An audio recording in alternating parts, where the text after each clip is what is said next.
Hello and welcome back. Today is day 12 of our Lenten Paeans, and we're continuing in the Gospel of Matthew, looking at a passage which finally brings us to the question, why do people fast?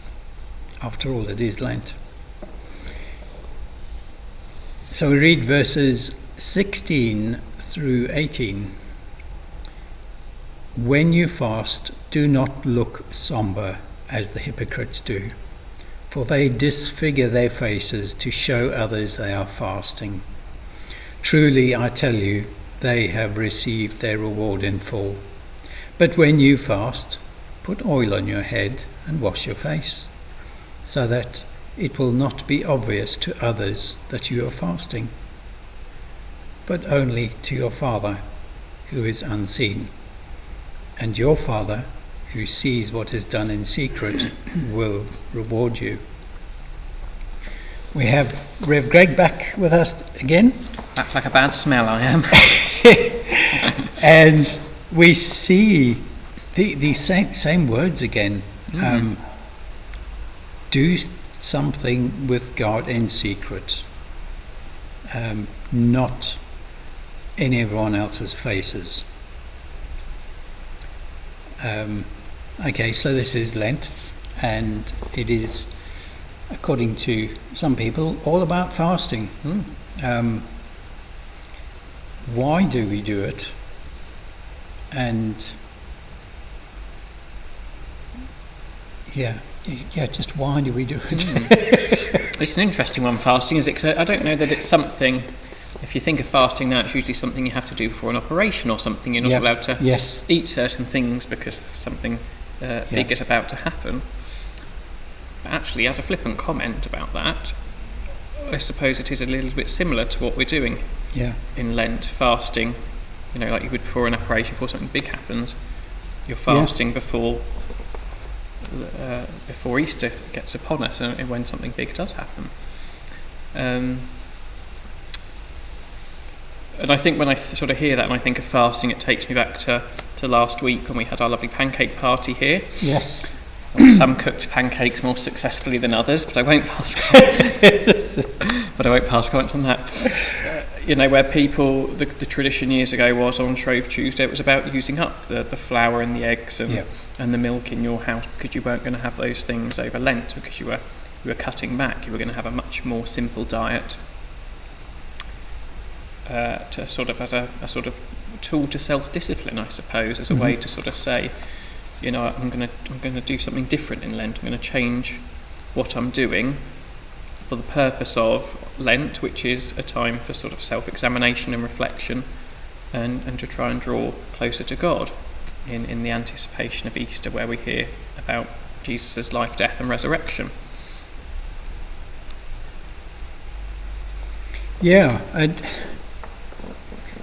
I love the words he uses again.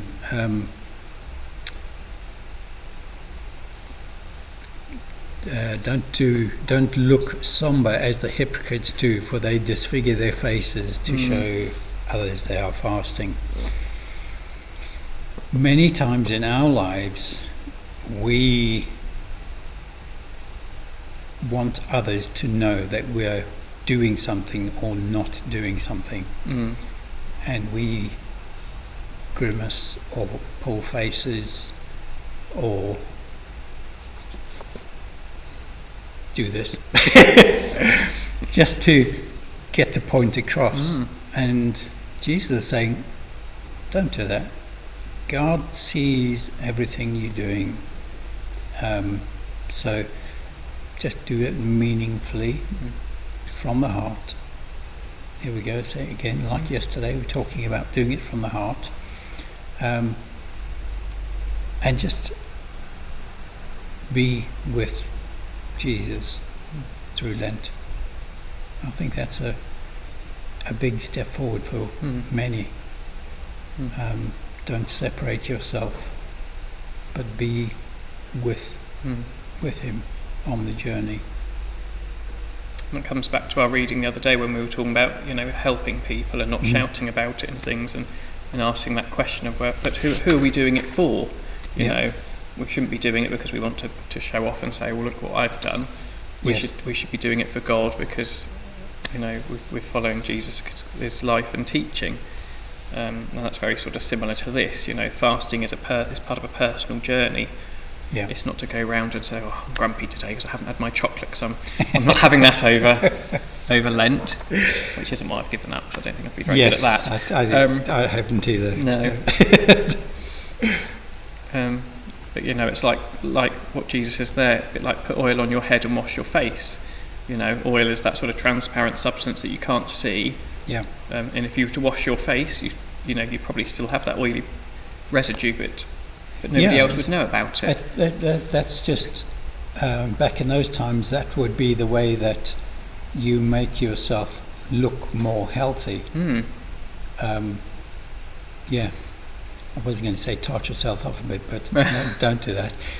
Just make yourself with vegetable oil, certainly. Look presentable, and talk with God. And it comes back to that reading again. You know, don't let your left hand know what your right hand is doing. That sort of, you know, put oil on your head and wash your face. Are sort of two very good examples to sort of illustrate the point that Jesus is trying to make here. So, I don't think I've fasted today though, because I've eaten far too much this afternoon. So I've had 3 meals so far already, and I'll probably be having another one tonight. We'll strive for Lent next year, perhaps. Thank you for joining us, Greg. Pleasure, as always. And thank you all for joining us, and we will see you on the next one. God bless. God bless, and keep fasting. We hope and pray these sessions will give you something positive to see and look forward to, something you may wish to share with others. Please do. You can see this series unfold on our YouTube channel at St. Felix, Rendlesham, and by visiting our church website, rendleshamchurch.org. Should you wish to contact us, please do so by email on info@rendleshamchurch.org. God bless, and we'll see you in the next video.